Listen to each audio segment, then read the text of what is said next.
Hello students, आज हम लोग सीसेट में interpersonal skill and communication skill का पार्ट 2 पढ़ेंगे। ठीक है।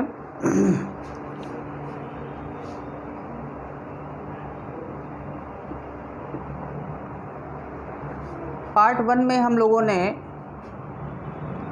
इंटरपर्सनल स्किल क्या होती है इसके बारे में डिस्कस किया था, कम्युनिकेशन स्किल के बारे में बताया गया था और रूमर्स तक हम लोगों ने पढ़ा था। उसके बाद कुछ क्वेश्चंस हम लोगों ने डिस्कस किए थे।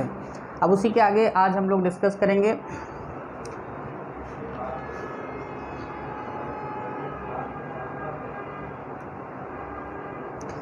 देखिए, आज का जो टॉपिक जहां से हम लोग स्टार्ट कर रहे हैं कि सूचना प्राप्तकर्ता के आधार पर संचार व्यक्तिगत तथा सामूहिक भी हो सकता है और ऑर्गेनाइजेशन स्थिति में संचार की 3 स्थितियां होती हैं। हमारा जो आज का टॉपिक है वो यहाँ से शुरू होगा।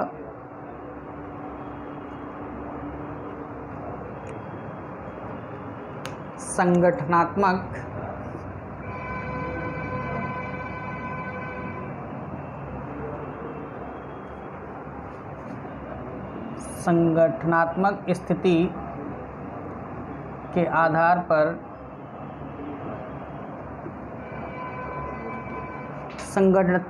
संगठनात्मक स्थिति के आधार पर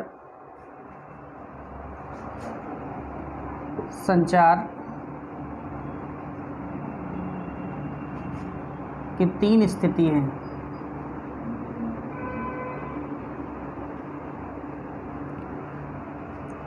ऑर्गेनाइजेशन के बेसिस पे जो हमारा कम्युनिकेशन है उसकी 3 स्थिति हैं। कौन कौन सी वो हमको डिस्कस करनी है।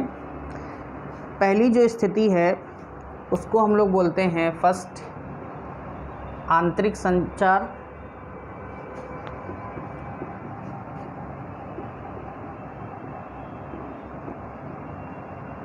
आंतरिक संचार को इंग्लिश में बोलते हैं इंटरनल कम्युनिकेशन।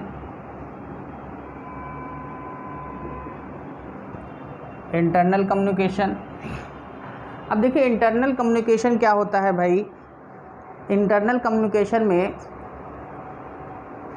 जो हमारा ऑर्गेनाइजेशन है, जो हमारा संगठन है, संगठन के जो कर्मचारी हैं, ठीक है, संगठन के जो कर्मचारी हैं या कार्मिकों, संगठन के कार्मिकों के बीच जो संगठन के कार्मिकों के बीच जो बातचीत होती है उसे हम लोग, संगठन के कार्मिकों के बीच जो बातचीत होती है उसको हम बोलते हैं, या जो कम्युनिकेशन होता है, जो भी बीच जो कम्युनिकेशन होता है उसको हम क्या बोलते हैं, आंतरिक संचार, इंटरनल कम्युनिकेशन बोलते हैं। ठीक है। दूसरा हमारा होता है बाह्य संचार। नाम से ही पता चल रहा है बाह्य संचार। इंग्लिश में इसको बोलते हैं external communication. External communication. External communication में क्या होता है, किसके बीच बातचीत होती है भाई। इसमें जो होता है संगठन, ऑर्गेनाइजेशन तथा जनसाधारण के बीच जो कम्युनिकेशन होता है उसको हम लोग बोलते हैं बाह्य संचार, एक्सटर्नल कम्युनिकेशन। संगठन माने ऑर्गेनाइजेशन और जनसाधारण का मतलब है जो पब्लिक के बीच में जो बातचीत होती है उसको हम लोग बोलते हैं बाह्य संचार, एक्सटर्नल कम्युनिकेशन। और थर्ड है हमारा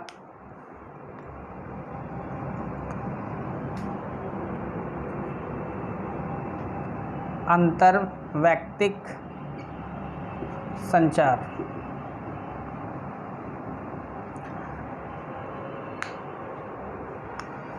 इसको बोलते हैं हम लोग इंग्लिश में इंटरपर्सनल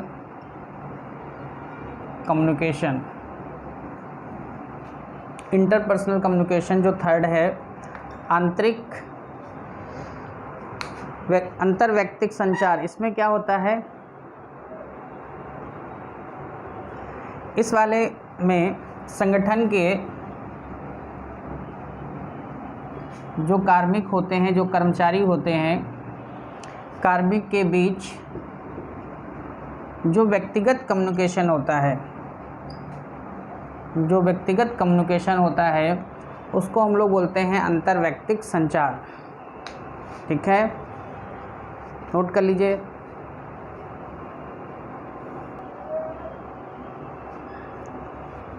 तो ये हमने देखा किसी भी ऑर्गेनाइजेशन की स्थिति के आधार पर संचार की जो 3 स्थितियां बनती हैं, कौन कौन सी? आंतरिक संचार, बाह्य संचार और इंटरपर्सनल। ठीक है, डायरेक्ट क्वेश्चन पूछा जा सकता है कि ऑर्गेनाइजेशन की स्थिति के आधार पर संचार की कितनी स्थिति हैं। ठीक है, तो वो आपको पता होना चाहिए।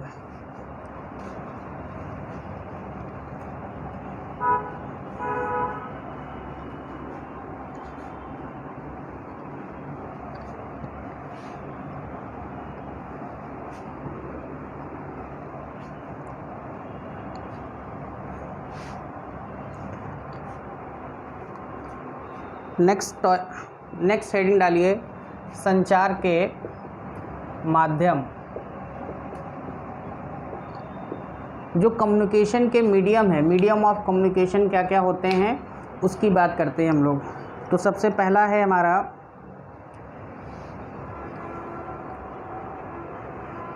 श्रव्य माध्यम। कौन सा माध्यम? श्रव्य माध्यम। श्रव्य माध्यम को हम लोग बोलते हैं, श्रव्य माध्यम माने ऑडियो मीडियम, जिसमें चीज़ें सुन करके हम लोग बात करते हैं। तो ऑडियो मीडियम क्या होता है?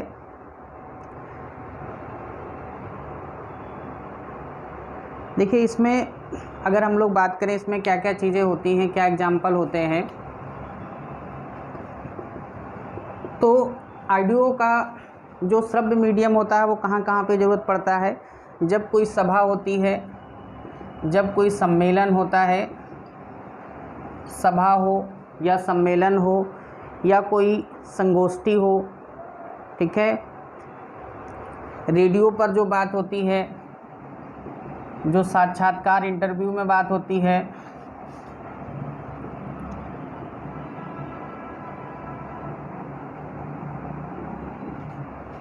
वो सब ऑडियो की स्थिति में आते हैं। व्यक्तिगत परामर्श, मुलाकात, टेलीफोन, टेप, ये सब क्या हैं? श्रव्य माध्यम हैं।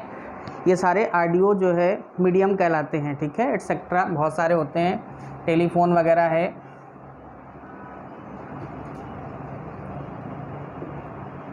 एटसेट्रा ये सारे हमारे क्या हैं? ऑडियो, जिन्हें हम सुन सकते हैं, सुनकर सूचना प्राप्त करते हैं, उन्हें हम श्रव्य मीडियम बोलते हैं। ठीक है, दूसरा है हमारा दृश्य मीडियम। नाम से ही पता चल रहा है, दृश्य माने देख करके, दृश्य माध्यम। इंग्लिश में इसको बोलते हैं विजुअल मीडियम। इसमें देख करके हम चीज़ों को समझते हैं, देख करके या पढ़ करके सूचना जो प्राप्त करते हैं उसको हम विजुअल मीडियम बोलते हैं। इसमें क्या होता है, जैसे कि हमारा एग्जाम्पल है, पुस्तक है, कोई ऑर्डर है, आदेश है, कोई परिपत्र है, कोई सर्कुलर है, ये सब इसके एग्जाम्पल हैं।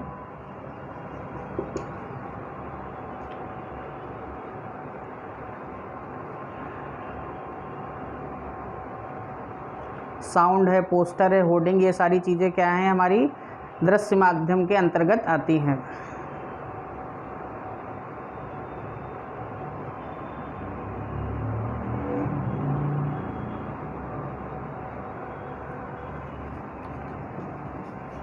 समाचार वगैरह जो होते हैं,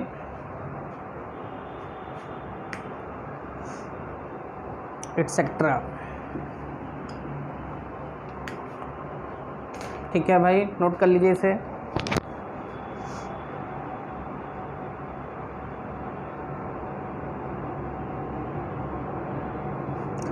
थर्ड जो हमारे पास है वो होता है श्रव्य एवं दृश्य मीडियम माध्यम।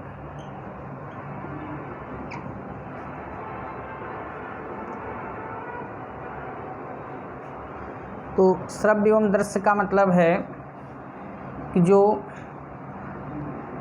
ऑडियो विजुअल हो, जिसको हम सुन भी सकें और देख भी सकें।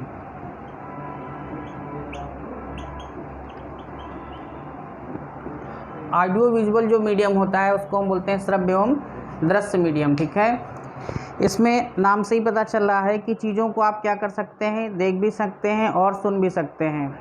जिन माध्यमों से एक साथ सुनकर देखकर सूचना मिलती है उनको हम क्या बोलते हैं, श्रव्य दृश्य मीडियम बोलते हैं। एग्जाम्पल, सबसे बेस्ट एग्जाम्पल है आपका टीवी, टेलीविज़न। टेलीविज़न क्या करते हैं, आप देख भी सकते हैं और उसे सुन भी सकते हैं। ठीक है, जो वीडियो फिल्में होती हैं,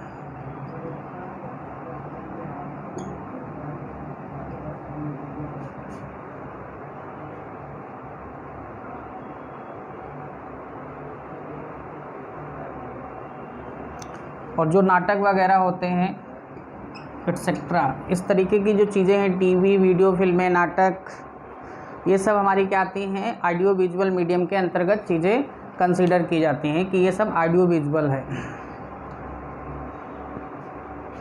नोट कर लीजिए।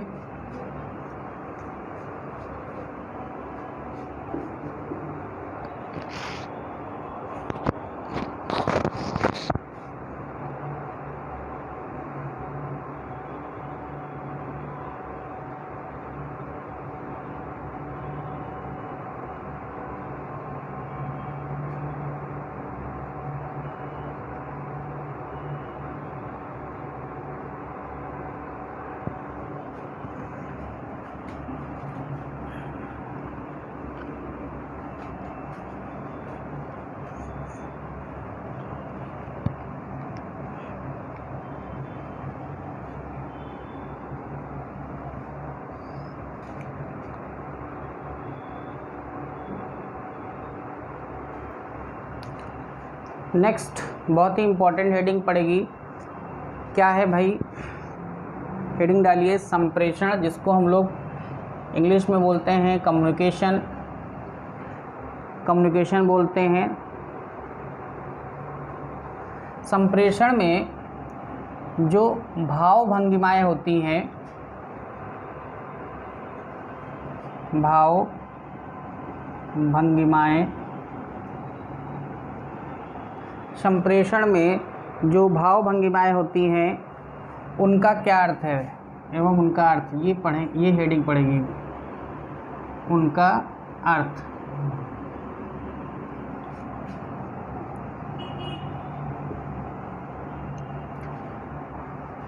आपके चेहरे पर या जो भी आप एक्टिविटी कर रहे हैं, जो आपका भाव है, उससे क्या अर्थ निकलता है, क्या साइकोलॉजिकल उसका मीनिंग है, तो इस बारे में पढ़ेंगे कि किसी भी संप्रेषण में, कम्युनिकेशन में भाव भंगिमाएँ जो होती हैं उनका क्या अर्थ होता है। ठीक है, जो भाव भंगिमाएँ हैं उनका क्या अर्थ है। अब पहली भाव भंगिमा हम लोग पढ़ते हैं। एक तरफ डालिए आप भाव भंगिमाएँ,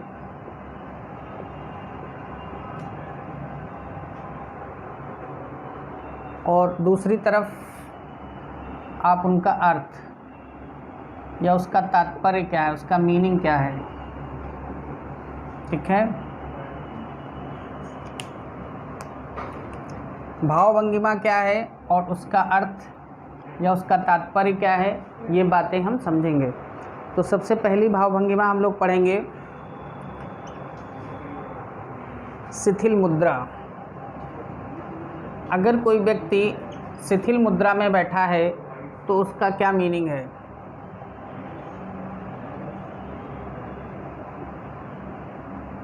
शिथिल मुद्रा, इसको इंग्लिश में बोलते हैं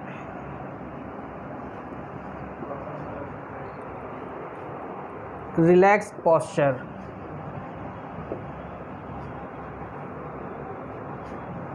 रिलैक्स पोस्चर। तो शिथिल मुद्रा का मतलब क्या होता है भाई, इसकी क्या मीनिंग होती है, क्या अर्थ होता है।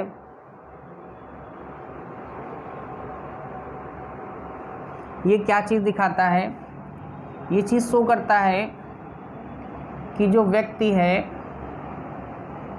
या जो बातचीत हो रही है, जो वार्तालाप हो रहा है, व्यक्ति या जो वार्तालाप हो रहा है, इसमें व्यक्ति या वार्तालाप में दिलचस्पी, इंटरेस्ट को दिखाता है।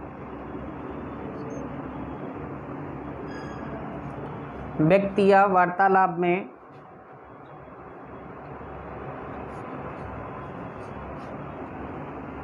दिलचस्पी को,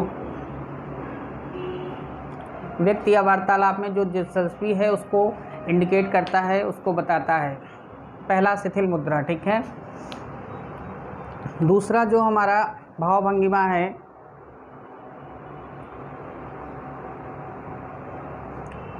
वो है बाहें आराम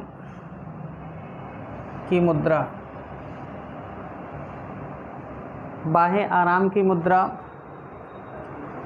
इसको इंग्लिश में बोलते हैं हम लोग आर्म्स रिलैक्स्ड। इससे क्या पता चलता है कि आर्म्स जो है रिलैक्स्ड हैं, तो इससे पता चलता है कि व्यक्ति जो है वो निष्कपट है, निष्कपटता या खुलेपन, ओपन माइंडेड है। व्यक्ति क्या है? खुलेपन। व्यक्ति निष्कपट है या फिर क्या है? खुलेपन का मतलब होता है ओपन माइंडेड का संकेत पता चलता है। तीसरी भावभंगिमा है हमारी थर्ड,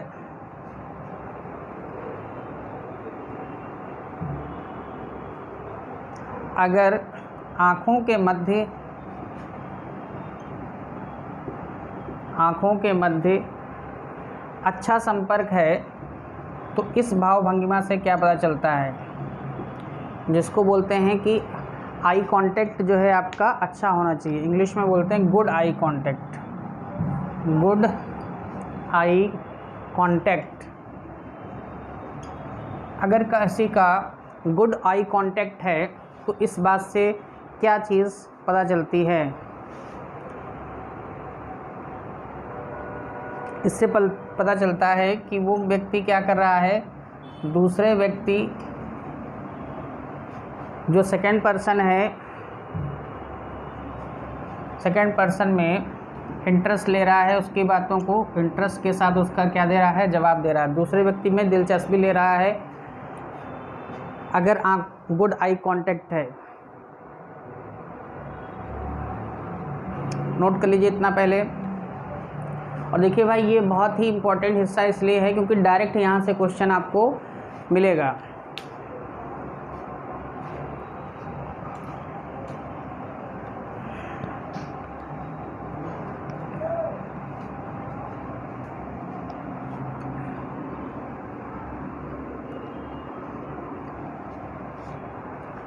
नेक्स्ट है हमारी भावभंगिमा,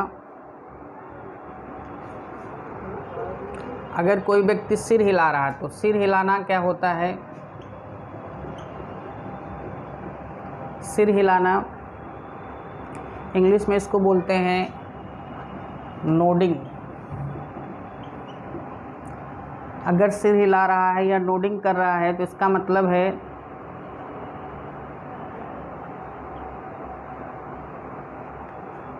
इस बात से हम ये समझते हैं कि दूसरे व्यक्ति जो सेकंड पर्सन है, दूसरे व्यक्ति द्वारा कही गई बात में, दूसरे व्यक्ति द्वारा कही गई बात में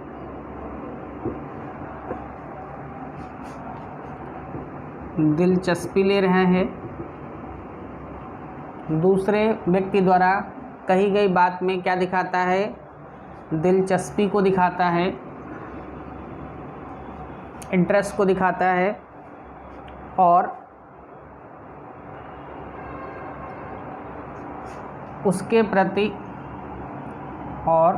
प्रति समझ का संकेत होता है। समझ का संकेत, ये इंडिकेशन मिलता है कि दूसरे व्यक्ति द्वारा कही गई बात में आपको इंटरेस्ट है और साथ में उसके प्रति समझ का संकेत, मतलब जो बातें वो कह रहा है उसे आप क्या है समझ रहे हैं, अगर सिर हिला रहे हैं कि हाँ ये बात हमको समझ में आ रही, इस तरीके से आप बोलते हैं। थर्ड है के बाद नेक्स्ट जो हमारा है,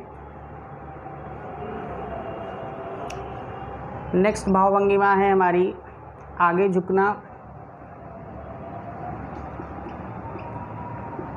अगर हम इंटरव्यू दे रहे हैं और आगे झुककर बैठे हैं तो पहले तो आप ये समझिए, इसको इंग्लिश में बोलते हैं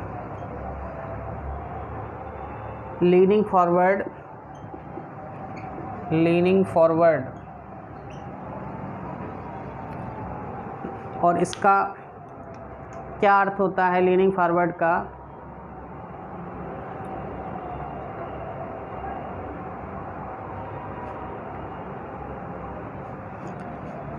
इसका मतलब है जो श्रोता है, जो सुन रहा है, श्रोता द्वारा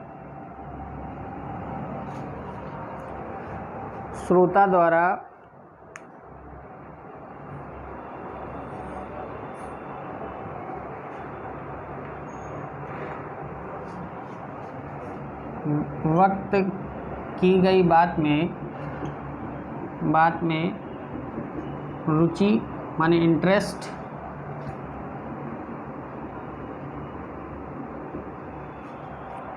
रुचि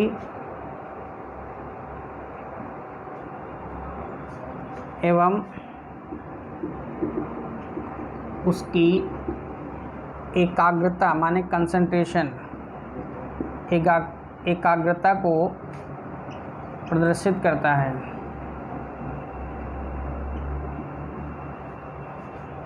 ठीक है।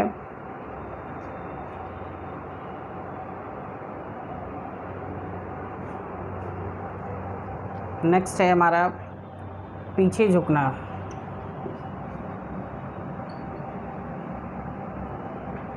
पीछे झुकना का मतलब है लीनिंग बैक,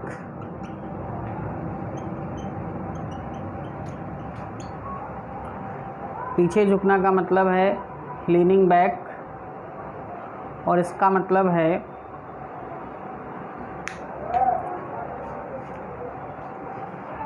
इससे ये पता चलता है कि अत्यधिक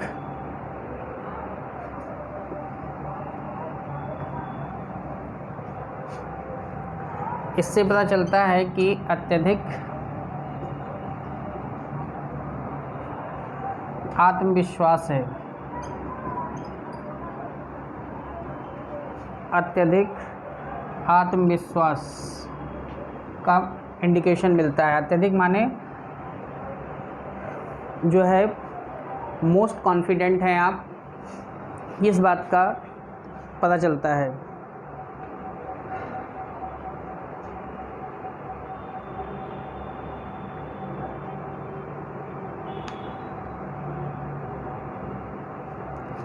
नेक्स्ट है अगर पैर पर पैर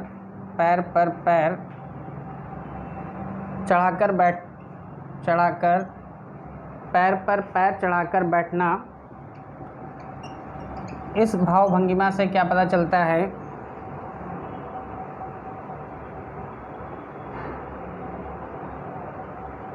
इससे पता चलता है कि उचाट दिखने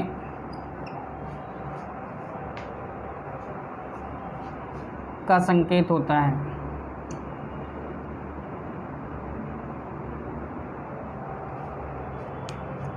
उचाट दिखने का संकेत होता है अगर पैर पर पैर चढ़ाकर बैठे हुए हैं। ठीक है, नोट कर लीजिए इन पॉइंट्स को भी।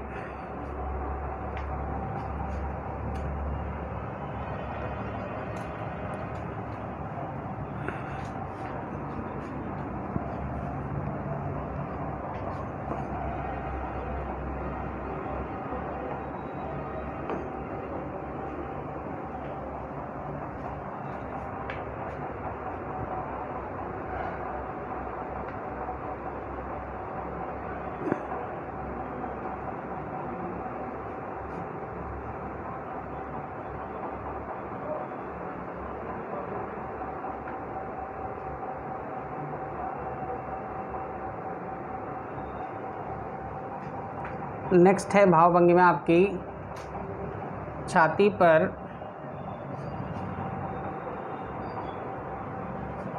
बाह फासना।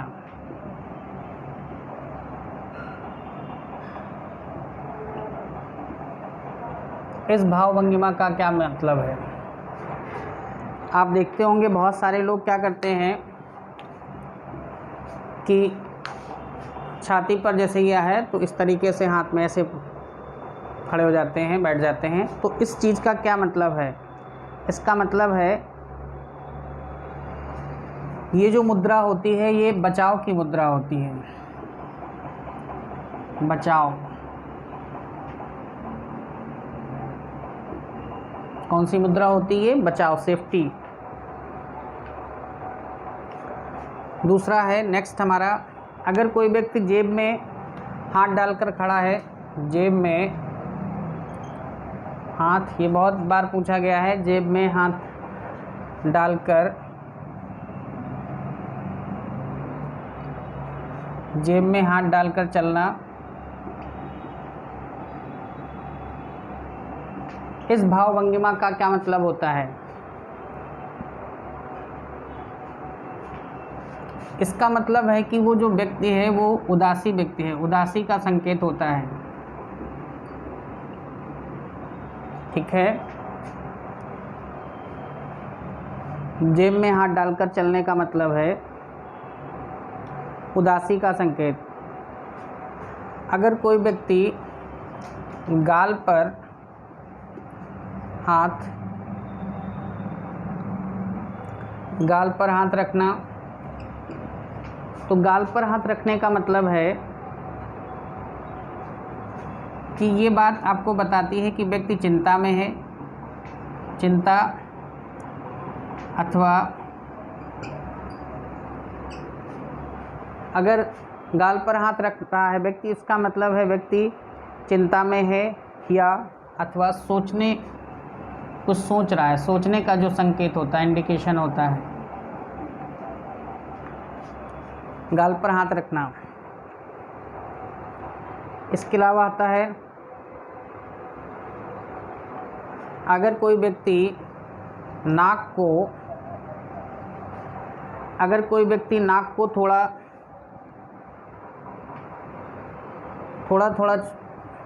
छू रहा है, बार बार नाक को थोड़ा छूना,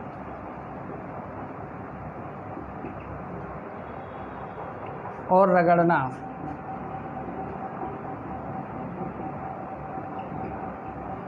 ये किस बात का इंडिकेशन है? ये जो है अस्वीकृति, मतलब परमिशन ना मिलना, अस्वीकृति,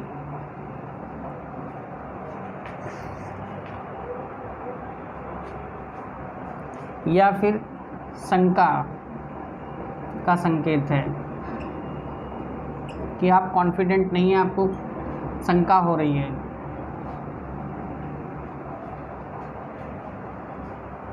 नाक को थोड़ा छूना और रगड़ना। अगर कोई व्यक्ति आँख रगड़ रहा है तो इसका क्या मतलब है? आँख रगड़ना, तो इस भाव भंगिमा का क्या मतलब है?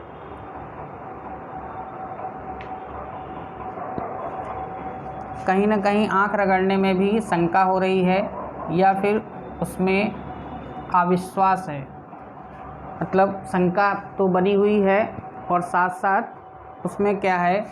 अविश्वास है, कॉन्फिडेंस नहीं है।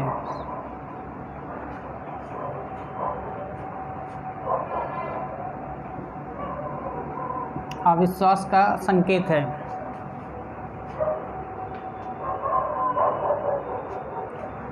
अगला है अगर कोई व्यक्ति त्योरी चढ़ाता है,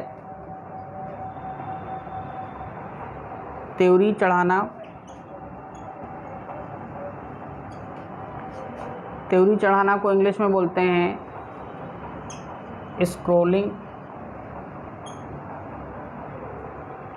तो इसका मतलब होता है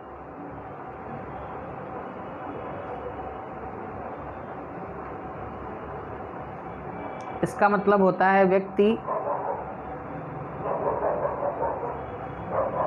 इसका मतलब होता है व्यक्ति, आप किसी को देखकर त्योरी चढ़ा रहे हैं, या तो आप उस व्यक्ति को पसंद नहीं कर रहे हैं या उसके काम को, व्यक्ति अथवा उसके काम को नापसंद करने का संकेत होता है। नोट कर लीजिए इतना।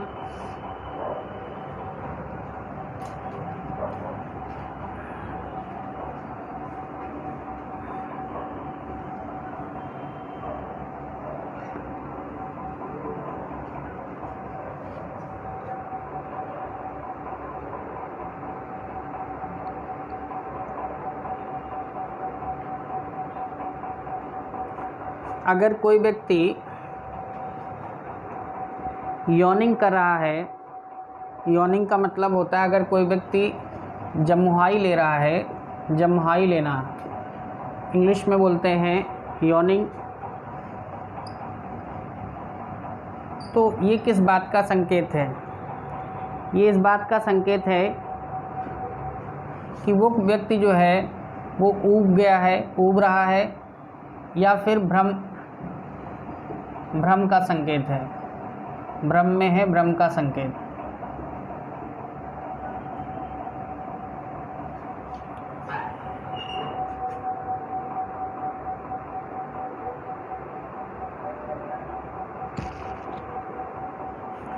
ठीक है,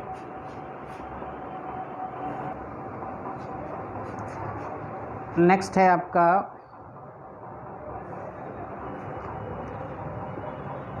कुल बुलाना,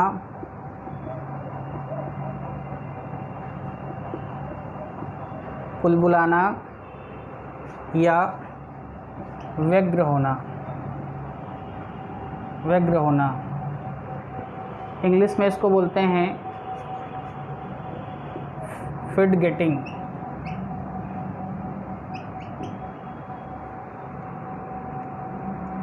इसमें क्या करता है व्यक्ति इस सिचुएशन में? वैसे तो व्यक्ति बार बार इधर उधर टहलता है, बार बार इधर उधर टहलना, बार बार इधर उधर टहलना। और ऐसा आप कब करते हैं? जब आप अधीर अथवा अधीरता अथवा, ये किस बात का संकेत है? अधीरता अथवा उतावलेपन का संकेत है, उतावलेपन का संकेत है, अधीरता अथवा उतावलेपन का संकेत है। नोट कर लीजिए इतना। नेक्स्ट भाव भंगिमा है अगर कोई व्यक्ति अपना माथा पीट रहा है, माथा पीटना, तो माथा पीटने का मतलब होता है, इसकी भाव भंगिमा है कि भूलना, कि वो उस चीज़ को क्या है, भूल गया। जब आप कोई चीज़ भूल जाते हैं तो आप क्या करते हैं? माथा पीटते हैं।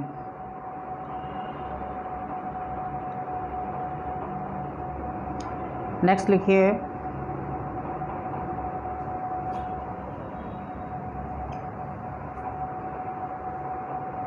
चश्मा उतार कर रख देना। अगर आप मान लीजिए चश्मा पहने हैं, चश्मा उतार कर रख देना। इस भाव भंगिमा का क्या मतलब होता है कि उसकी सुनने की इच्छा नहीं है, सुनने की इच्छा नहीं है। अगर कोई व्यक्ति आपके सामने चश्मा उतार कर रख देता है, मतलब वो अगर चश्मा पहनता है उस स्थिति में, तो आप ये समझिए कि वो आपको अब सुनना नहीं चाहता है। ठीक है, इस बात से ही आप मतलब लगा सकते हैं।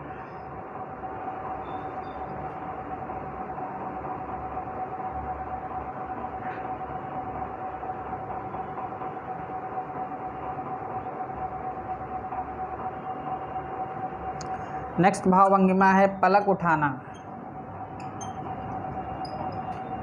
अगर पलक उठा रहा है, इसका मतलब है वो व्यक्ति क्या है, या तो गुस्सा है या फिर उसमें क्या है, अविश्वास है। या तो वो व्यक्ति गुस्सा है या उसमें क्या है,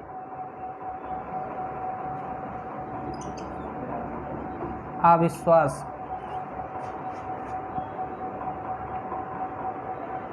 ठीक है, तो ये कुछ हम लोगों ने भाव भंगिमा और उनके अर्थों को समझा। डायरेक्ट इस पे क्वेश्चन आता है, आपसे क्वेश्चन कुछ भी पूछा जा सकता है, तो इसको आप डिटेल में पढ़ लीजिएगा। जैसे आपसे पूछा जाए कि माथा पीटना, तो आप इसका जवाब, आपको 4 ऑप्शन होगा, तो उसमें आपको क्या टिक करना होगा, भूलना। ठीक है, अगर आपके सामने लिखा है जमुआई लेना, तो इसका मतलब है आपके ऑप्शन में क्या टिक करेंगे आप, ऊब या भ्रम के संकेत को। ठीक है, तो नोट करिए इसे इतना।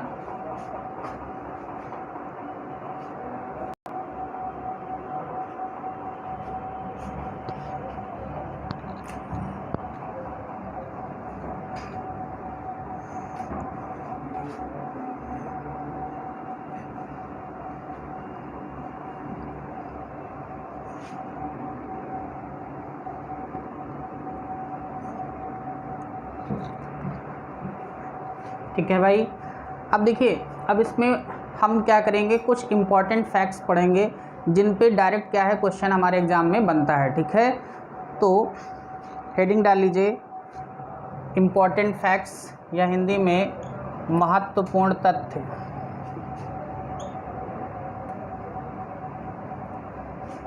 इंग्लिश में इम्पॉर्टेंट फैक्ट्स। ठीक है, हम पॉइंट वाइज आपको चीज़ें लिखवा देंगे, यहाँ से आपको डायरेक्ट क्वेश्चन मिल जाएगा। ठीक है, पहला हम लोग नोट करेंगे, फर्स्ट पॉइंट, जो हमारा कम्युनिकेशन है, जो हमारा संप्रेषण है, संप्रेषण में सर्वाधिक संप्रेषण में सर्वाधिक सहायक श्रव्य कौशल कौन सा है। तो मान लीजिए ये क्वेश्चन है, संप्रेषण में सर्वाधिक सहायक श्रव्य कौशल कौन सा है, तो इसका आंसर आपको पता होना चाहिए। तो आप डायरेक्ट 4 ऑप्शन में से उसे क्या कर सकते हैं, टिक कर सकते हैं। ठीक है, क्या होगा आंसर इसका, इसका आंसर होगा सक्रिय श्रव्य। सक्रिय श्रव्य, सक्रिय श्रव्य का मतलब है एक्टिव जो है ऑडियो होना चाहिए, तभी चीज़ें हमें क्या है समझ में आएंगी। दूसरा पॉइंट है हमारे पास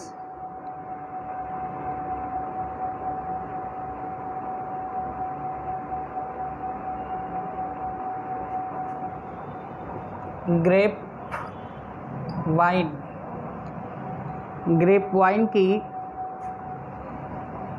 जो परिकल्पना थी वो किस बात पे आधारित थी। ग्रेप वाइन की जो परिघटना थी वो किस बात पे आधारित थी, कौन से संचार पर बेस्ड थी। तो इनका जो ग्रेप वाइन साहब थे, इनकी परिघटना थी वो अनौपचारिक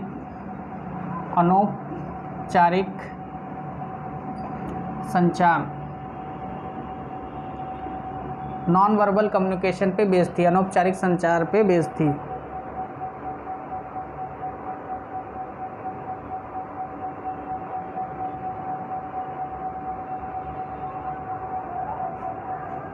नेक्स्ट पॉइंट है प्रभावी संचार के कितने तत्व हैं। तो आपको पता होना चाहिए कितने तत्व हैं सर, 6। प्रभावी संचार के कितने तत्व हैं, 6।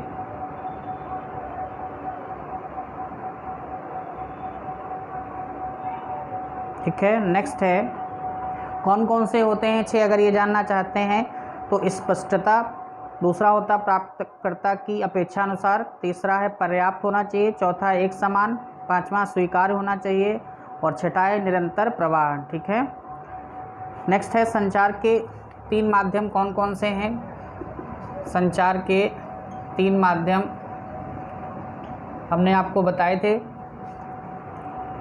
आज की क्लास में है, कौन कौन से सर, ऑडियो, विजुअल और ऑडियो विजुअल। ठीक है, ऑडियो विजुअल और ऑडियो विजुअल, ये संचार के 3 माध्यम हैं। नेक्स्ट पॉइंट लिखिए,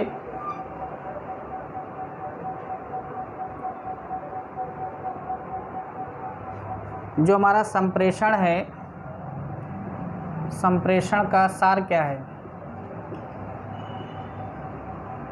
संप्रेषण का सार क्या है? तो संप्रेषण का जो सार है वो है किसी चीज़ को समझना। क्या सार है? समझना। क्योंकि यह क्या है? संचार का एक मर्म है। ठीक है। अब नेक्स्ट क्वेश्चन है, ये भी आपने पढ़ा है, लिखाने की ज़रूरत नहीं है। संगठन में संचार कितने प्रकार के होते हैं? किसी ऑर्गेनाइजेशन में, संगठन में संचार 3 प्रकार के होते हैं। आज की क्लास में ही मैंने पढ़ाया कौन कौन से, आंतरिक, इंटरनल, एक्सटर्नल। आंतरिक पढ़ाया, एक्सटर्नल बाह्य। आंतरिक होता है बाह्य संचार होता है, और एक अंतः वैयक्तिक होता है इंटरपर्सनल। शॉर्ट में लिख सकते हैं IPS, इंटरपर्सनल, इंटरपर्सनल कम्युनिकेशन। तो ऑर्गेनाइजेशन में 3 तरीके के होते हैं, मतलब आंतरिक और बाह्य, या फिर अंतः वैयक्तिक, इंटरनल, एक्सटर्नल या इंटरपर्सनल कम्युनिकेशन। ठीक है।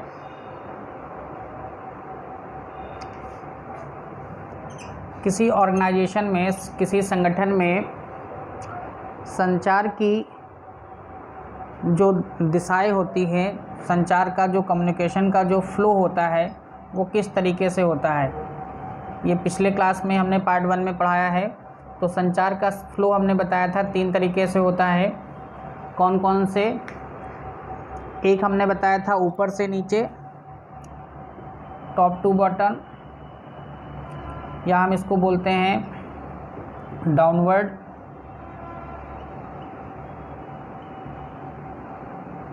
दूसरा हमने बताया था कि बॉटम से टॉप की तरफ, बॉटम टू टॉप, इसको बोला था अपवर्ड। और एक होता है समान स्तर पर, जिसको हम लोगों ने बोला था हॉरिजॉन्टल, समान स्तर को हॉरिजॉन्टल। ठीक है। डिटेल में समझाया भी है इसको हमने, नोट कर लीजिए इतने पॉइंट पहले।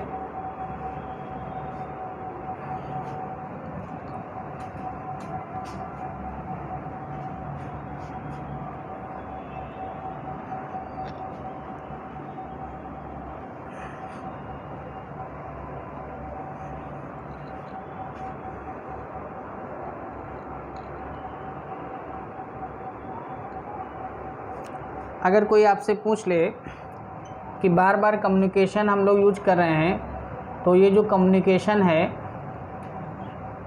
कम्युनिकेशन जो शब्द है, इसकी उत्पत्ति कहाँ से हुई, इसकी ओरिजिन कहाँ से हुई, या इसकी उत्पत्ति कहाँ से हुई? तो कम्युनिकेशन शब्द की जो उत्पत्ति है, जो ओरिजिन है, वो लैटिन भाषा के लैटिन भाषा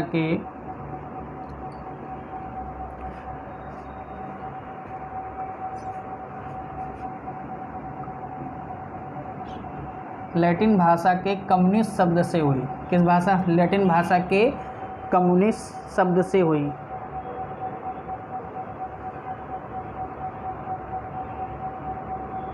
नेक्स्ट पॉइंट लिखिए,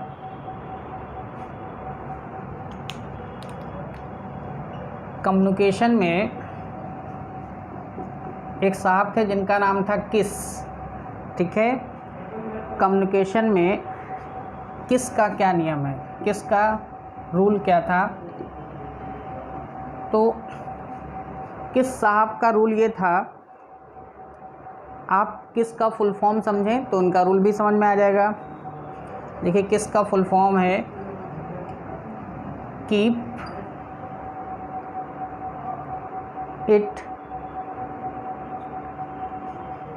इट शॉर्ट एंड सिंपल। जब भी आप किसी से कम्युनिकेशन करें तो अगर किस के रूल को फॉलो करेंगे तो बहुत अच्छा आपका इम्पैक्ट पड़ेगा। क्या कहा इन्होंने, कीप इट शॉर्ट, अपनी बात को आप शॉर्ट में रखें और सिंपल माने बहुत साधारण शब्दों में प्रेस करें। ये किस साहब ने बताया था, किस साहब ने।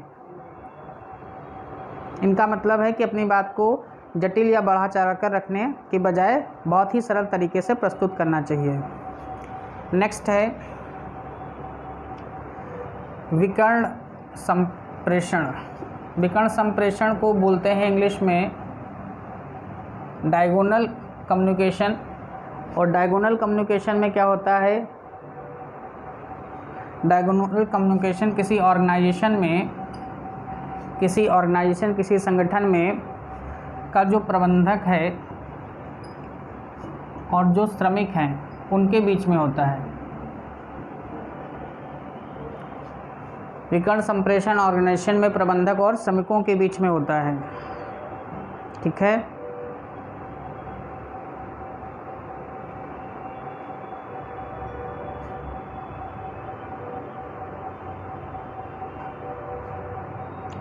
नेक्स्ट डालिए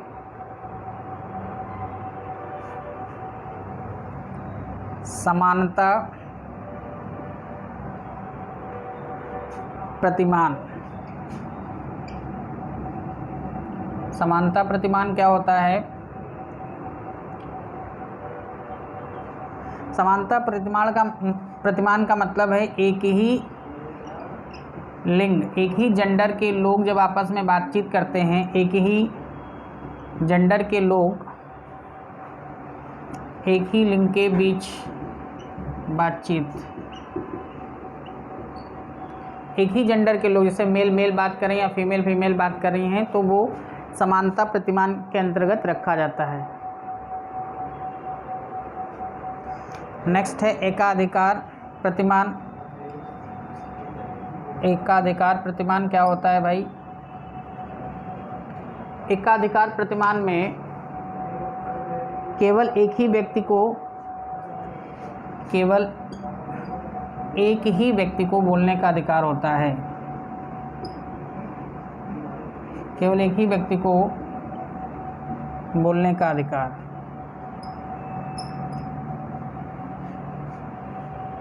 नोट कर लीजिए इतना पहले।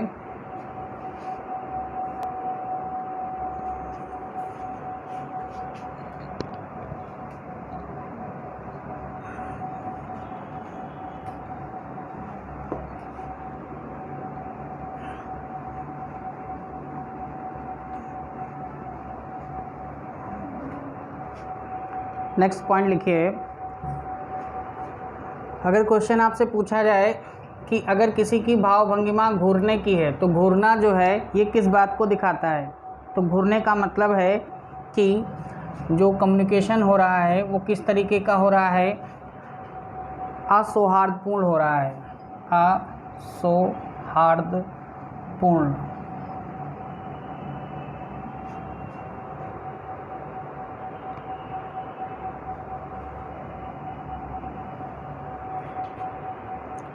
अगर घूरना हो रहा है तो जो कम्युनिकेशन है वो असौहार्दपूर्ण संकेत है। मतलब कहीं पर उनके बीच में जो कम्युनिकेशन हो रहा है उसमें जो है आपस में कहीं भी सौहार्द नहीं है, प्रेम नहीं है। ठीक है, अगर घूर कर कोई बातचीत हो रही है। क्वेश्चन आपसे डायरेक्ट पूछा जा सकता है कि जो टेलीफोन है, ठीक है, वो किस तरीके का संप्रेषण है, तो टेलीफोन जो है वो यांत्रिक संप्रेषण है। यांत्रिक संप्रेषण को इंग्लिश में बोलते हैं मैकेनिकल कम्युनिकेशन। कौन सा कम्युनिकेशन है, मैकेनिकल कम्युनिकेशन है।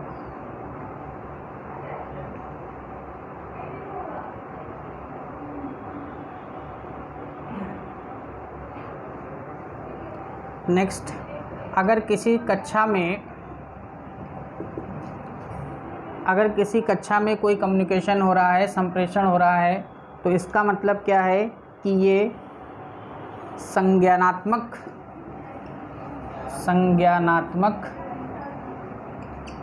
का संकेत है।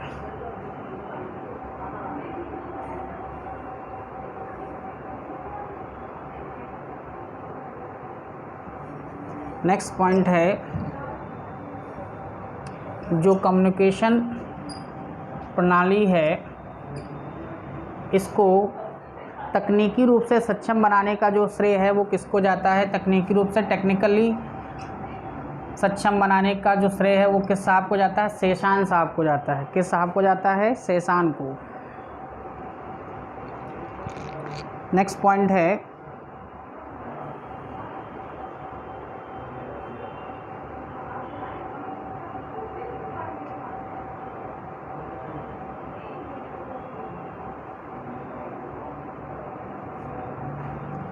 संप्रेषण का, कम्युनिकेशन का एक प्रसिद्ध प्रतिमान, कम्युनिकेशन का एक प्रसिद्ध प्रतिमान क्या है? अभियांत्रिक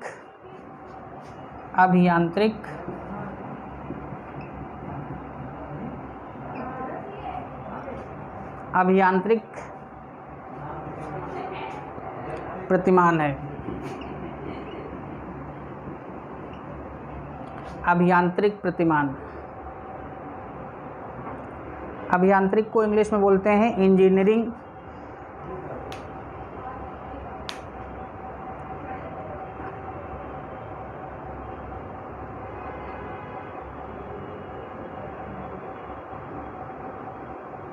नेक्स्ट लिखिए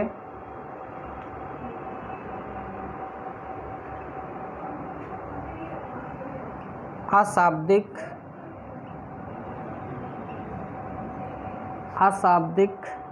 कम्युनिकेशन को विभाजित किया जाता है।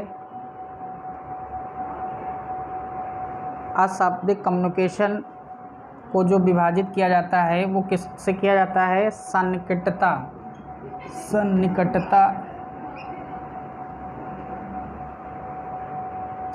कम्युनिकेशन से,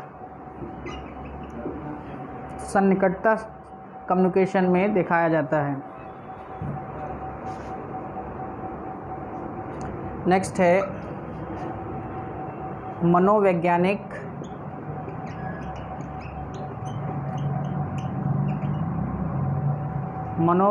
संप्रेषण। जो मनोवैज्ञानिक कम्युनिकेशन है इसकी क्या स्पेशलिटी है, क्या विशेषता है? तो आपको पता होना चाहिए यह एक बंद पास प्रणाली है। क्या है? यह एक बंद पास प्रणाली है।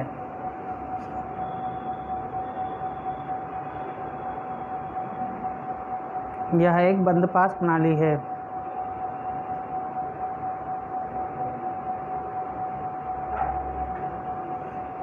नोट कर लीजिए इतना।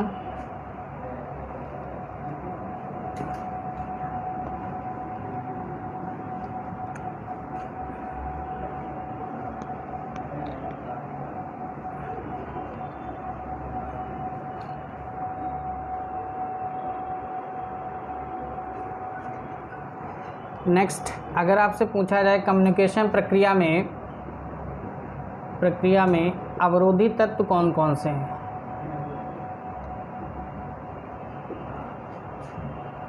नेक्स्ट पॉइंट है कम्युनिकेशन प्रक्रिया में अवरोधी तत्व कौन कौन से हैं?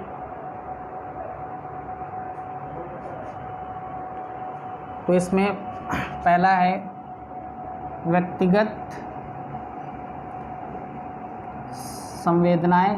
व्यक्तिगत संवेदी, पर्सनल इमोशन नहीं होना चाहिए आपको। और दूसरा है अंगों की विकृति नहीं होना चाहिए। अंगों की विकृति मतलब, अंगों की विकृति से मतलब है कि जो आपके बॉडी पार्ट्स हैं उसमें जो है कोई गड़बड़ी नहीं होनी चाहिए।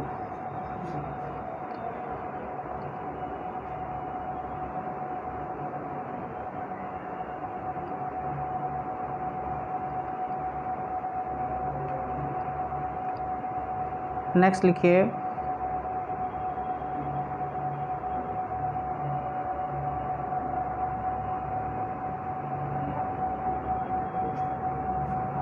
डायरेक्ट क्वेश्चन आपसे पूछा जा सकता है कि यदि दो व्यक्ति जो है साथ साथ हाथ में हाथ डालकर चल रहे हैं, हाथ में हाथ डालकर चल रहे हैं, तो इस बात का क्या मतलब है? इसका मतलब है दोनों व्यक्तियों में बहुत ही निकटता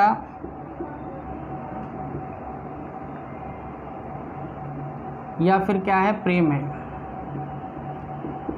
या तो दोनों व्यक्तियों में बहुत ही निकटता है या फिर उनमें क्या है, आपस में प्रेम है।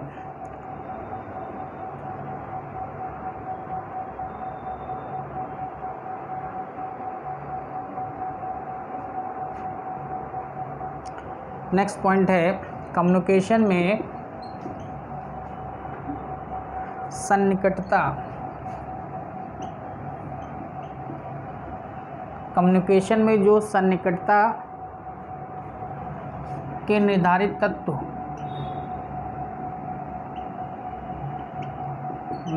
तत्व है, कम्युनिकेशन में सन्निकटता के निर्धारित तत्व क्या हैं?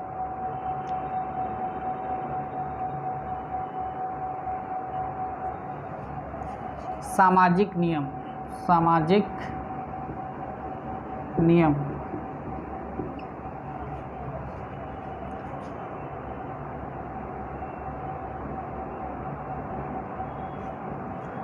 अगर पूछा जाए समय बोध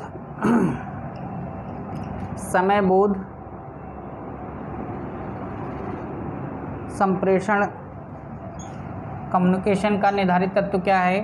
समय बोध कम्युनिकेशन का निर्धारित तत्व क्या है? तो आपका जवाब होगा कार्य संलग्नता।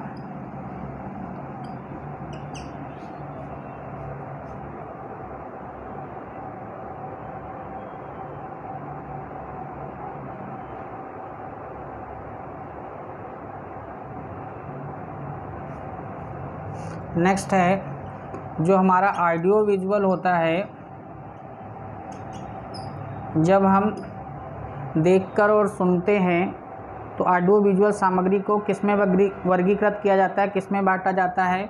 तो इस तरीके के सम्मेलन को हम मूक कम्युनिकेशन भी बोलते हैं। चुपचाप होकर के हम सुनते और देखते हैं। मूक कम्युनिकेशन के अंतर्गत इन चीज़ों को डिवाइड किया जाता है।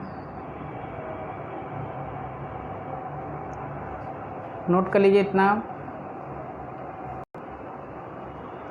नेक्स्ट लिखिए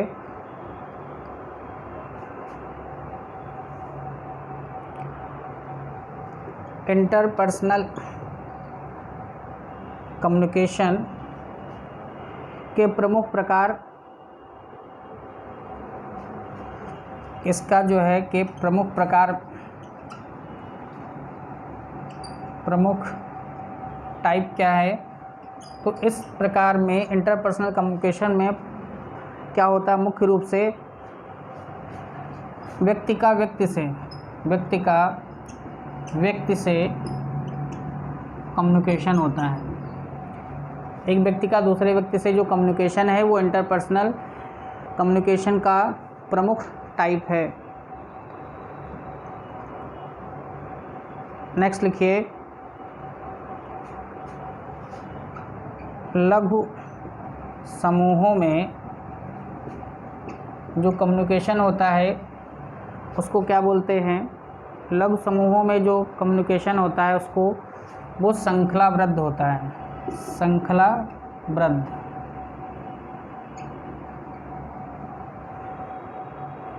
श्रृंखलाबद्ध होता है।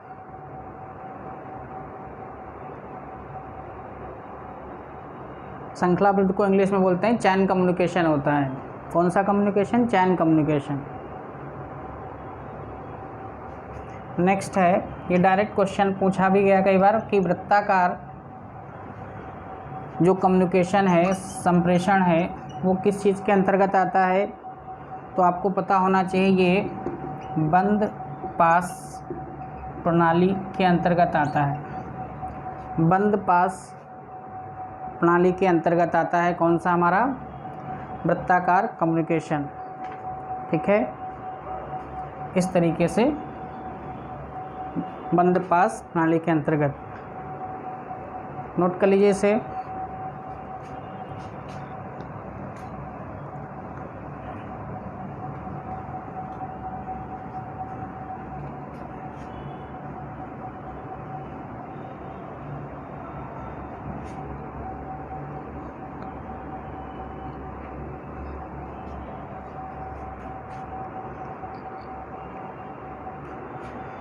नेक्स्ट पॉइंट लिखिए कि जो चक्राकार कम्युनिकेशन होता है इसमें क्या चीज़ आती है? इसमें जो मेन बात है, जो मुख्य वक्ता होता है वो कहाँ रहता है? केंद्र में। मुख्य जो कहने वाला है वो केंद्र में रहता है। किसमें? चक्राकार कम्युनिकेशन में। जैसे किसी टीम का कोच है, अपने 11 प्लेयर जो भी खेल रहे हैं उनको इकट्ठा करके बीच में उनको संदेश दे रहा है, तो इस तरीके से जब मुख्य वक्ता केंद्र में होगा तो चक्राकार कम्युनिकेशन, या कैप्टन बीच में होकर के बात कह रहा है तो वो कौन सा होगा? चक्राकार कम्युनिकेशन होगा।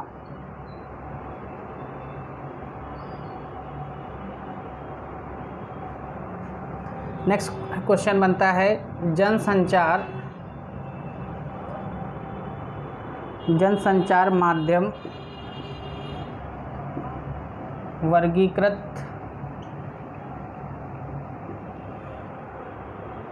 किए जाते हैं। जनसंचार माध्यम किस तरीके से वर्गीकृत किए जाते हैं? तो ये आपको पता होना चाहिए। इसको हम बृहद समूह संप्रेषण कम्युनिकेशन के अंतर्गत अलग करते हैं, बृहद समूह कम्युनिकेशन के अंतर्गत। नेक्स्ट है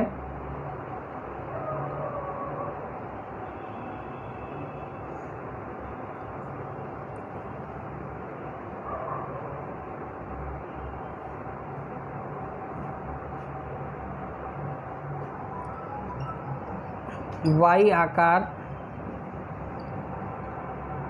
का जो कम्युनिकेशन है,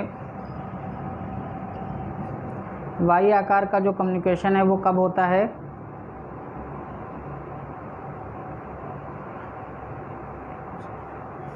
राष्ट्रीय महत्व के प्रसारणों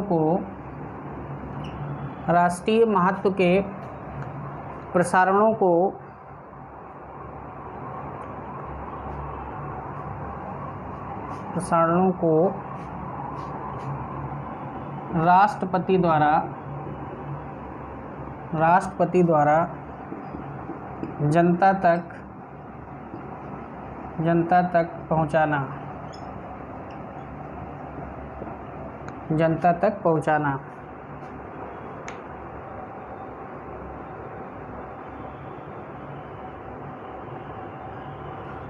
नेक्स्ट है जो हमारा बृहद समूह संप्रेषण होता है, बृहद समूह कम्युनिकेशन जो होता है, इसकी क्या स्पेशलिटी, इसकी क्या विशेषता है? इसकी स्पेशलिटी है कि समस्त जो संदेश होते हैं, जो मैसेज होते हैं, समस्त संदेश का प्रवाह एक ही दिशा में होता है। सारे मैसेज एक ही दिशा में क्या है? फ्लो किए जाते हैं।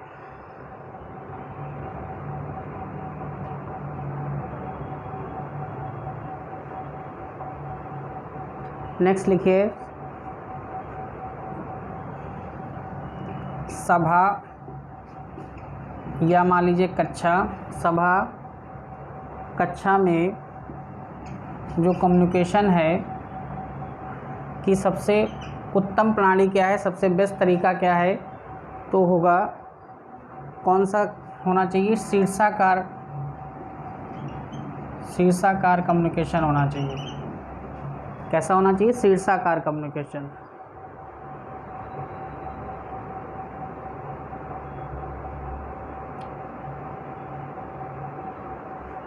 नेक्स्ट लिखिए, सभी अनौपचारिक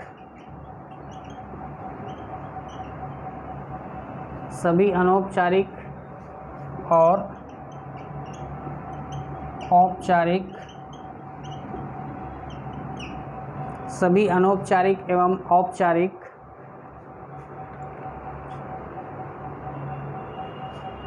कम्युनिकेशन के क्या अभिलक्षण हैं, क्या कैरेक्टरिस्टिक्स है, ये बताना है। तो आपको पता होना चाहिए सभी अनौपचारिक और औपचारिक जो कम्युनिकेशन के लक्षण होते हैं वो एक जैसे होते हैं। कैसे होते हैं? एक जैसे।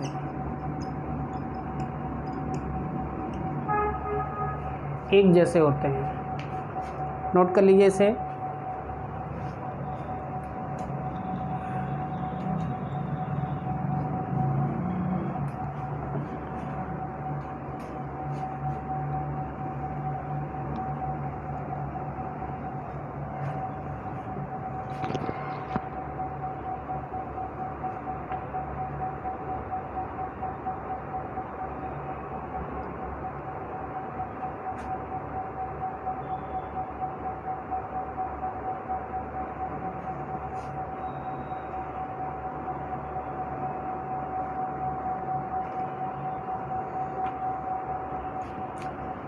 तो इस तरीके से हम लोगों ने कुछ इम्पॉर्टेंट फैक्ट्स, महत्वपूर्ण तथ्यों के बारे में interpersonal skill and communication skill में पढ़ा, जहाँ से डायरेक्ट क्वेश्चन जो है आपको मिलेगा। ठीक है, कुछ क्वेश्चन कर लेते हैं हम लोग।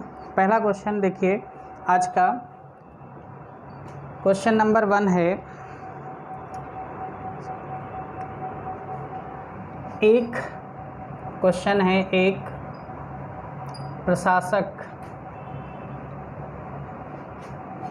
के अनिवार्य घटक कौन से हैं?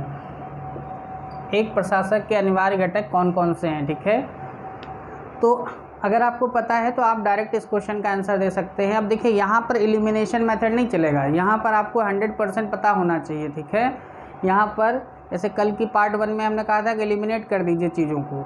यहाँ पर अगर आपको श्योरली पता है तो आसानी से आप क्वेश्चन का आंसर दे सकते हैं। तो जैसे मैं 4 ऑप्शन अगर इसके देखिए, एक प्रशासक के अनिवार्य घटक मतलब अगर आप किसी एडमिनिस्ट्रेशन के पोस्ट पे जा रहे हैं तो आपके अंदर कौन सी विशेष बात होनी चाहिए, ठीक है, कौन सी विशेष कैरेक्टरिस्टिक्स होनी चाहिए। तो 4 ऑप्शन हैं। तो देखिए पहला ऑप्शन जैसे है हमारे सामने, संचार, आदेश या नियंत्रण। दूसरा है कोमल हृदय, संवेदनशील, विनम्रता। तीसरा है निर्धन, हितैषी, व्यक्तिगतशील या उत्तम चरित्र। और चौथा ऑप्शन है ईमानदारी, क्षमता और प्रभावशीलता। तो यहाँ पे जो चौथा ऑप्शन है आपके सामने वही इस क्वेश्चन का आंसर बनेगा कि एक प्रशासक के अनिवार्य घटक में क्या क्या चीज़ें होनी चाहिए। ईमानदारी, क्षमता और प्रभावशीलता।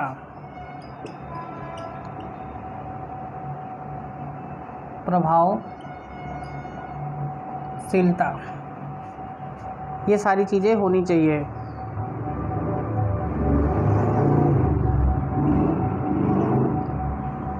नेक्स्ट क्वेश्चन है,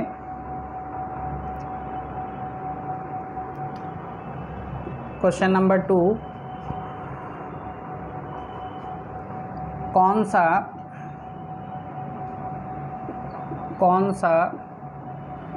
संप्रेषण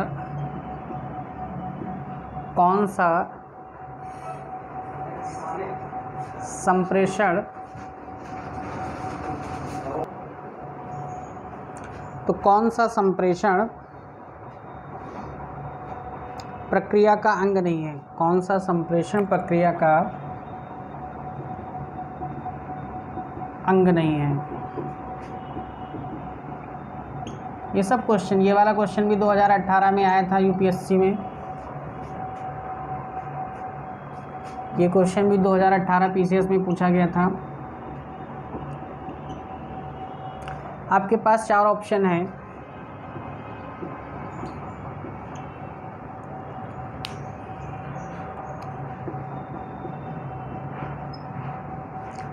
पहला ऑप्शन है माध्यम,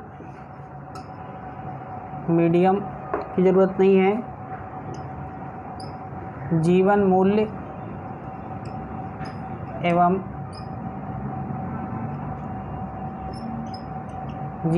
एवं दृष्टि की ज़रूरत नहीं है। संचरण, और चौथा है हमारा सूचना। कौन सा कम्युनिकेशन की प्रक्रिया में अंग नहीं है ये बताना है। तो आप इसमें से बता सकते हैं मीडियम की ज़रूरत पड़ती, बार बार आपने पढ़ा। संचरण की कम्युनिकेशन में ज़रूरत पड़ती है, सूचना की भी पड़ती, जीवन मूल्य एवं दृष्टि की ज़रूरत नहीं पड़ती। तो ये हमारा क्या है, गलत है। और हमसे यही पूछ रहा कौन नहीं होगा, तो गलत वाला ही आंसर होगा। तो आंसर हमारे पास क्या हो जाएगा इसका, बी। आंसर क्या बनेगा, बी। नोट कर लीजिए।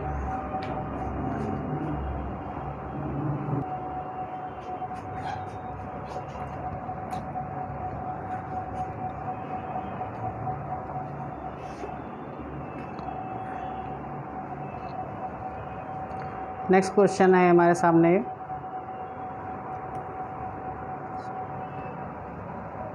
Question number 3। In communication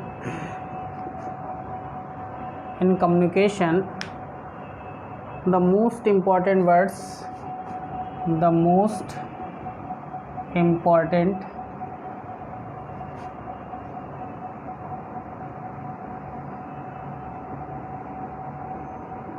most important words are and dash। 2 word आपको बताने हैं। इसमें भी 4 ऑप्शन आपको दिए गए हैं। पहला ऑप्शन है यू एंड मी, दूसरा ऑप्शन है हिम एंड दे,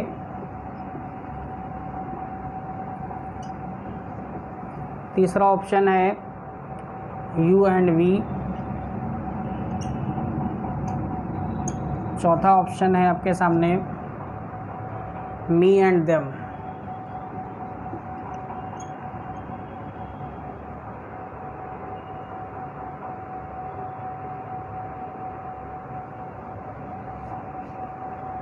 ठीक है, तो इसमें क्या भरना चाहिए।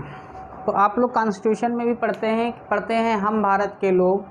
ठीक है, तो we the people of India किसके साथ बात करते हैं, तुम्हारे, हम और तुम। ज़्यादातर जो कम्युनिकेशन में बात होती है हमारी और तुम्हारी होती है। तो इसलिए जो मेन है यहाँ पर क्या होना चाहिए, आंसर क्या होगा, you and we. In communication the most important words are you and we. You और मी का कोई मतलब नहीं है, यू और वी तो सही है, हिम और दे, मी और देन। सिर्फ हमारा क्या सही है, सी।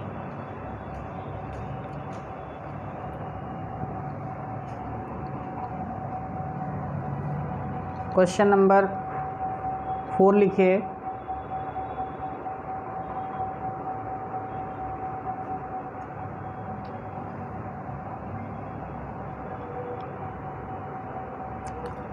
लिखिए question,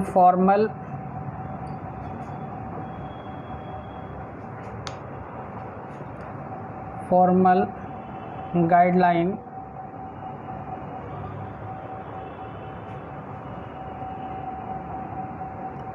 and authority, formal guidelines and authority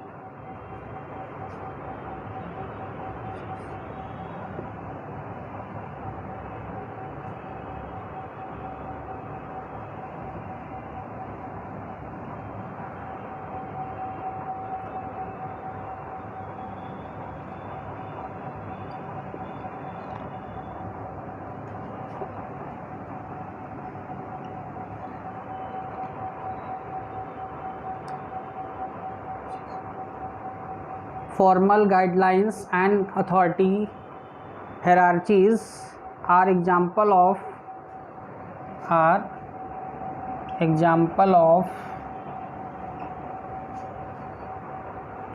which function of communication, which function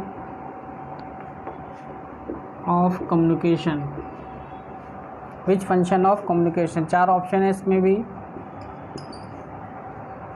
पहला है कंट्रोल, दूसरा है हमारे पास एग्रीमेंट, तीसरा है हमारे पास इंफॉर्मेशन और चौथा है ऑर्गेनाइजेशन। आपको बताना है formal guidelines and authorities hierarchies are example of which function of communication. Communication यहाँ पर जो गिवन है इसमें से किस फंक्शन में ये चीज़ें इन्वॉल्व होती हैं।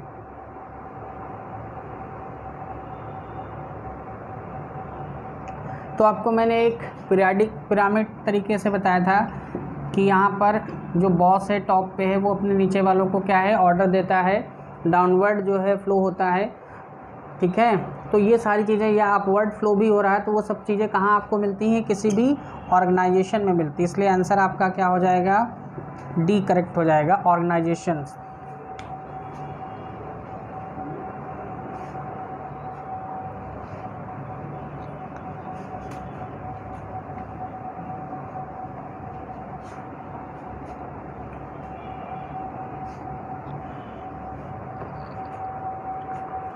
नेक्स्ट क्वेश्चन देखते हैं हम लोग।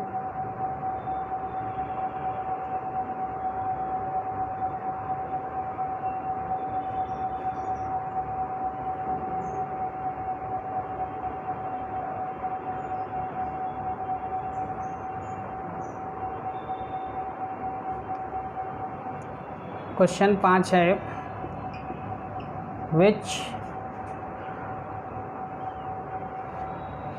which one of the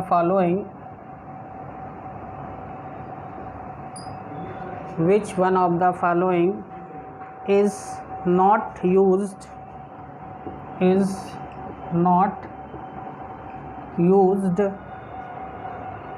to denote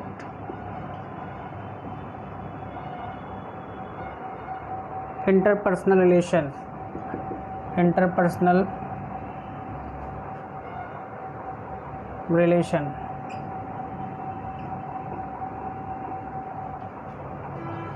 example, इसके 4 ऑप्शन हैं आपके सामने। पहला है पीपल स्किल, दूसरा है हमारे सामने सॉफ्ट स्किल, तीसरा है लाइफ स्किल और चौथा ऑप्शन है ऑर्गेनाइजेशन स्किल। ये 4 ऑप्शन हैं।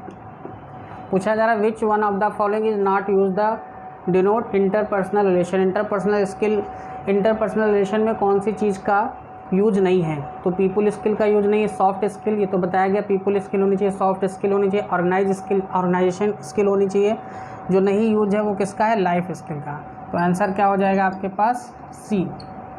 आंसर हो जाएगा सी, ठीक है। तो आज की क्लास में हम यहीं तक करेंगे।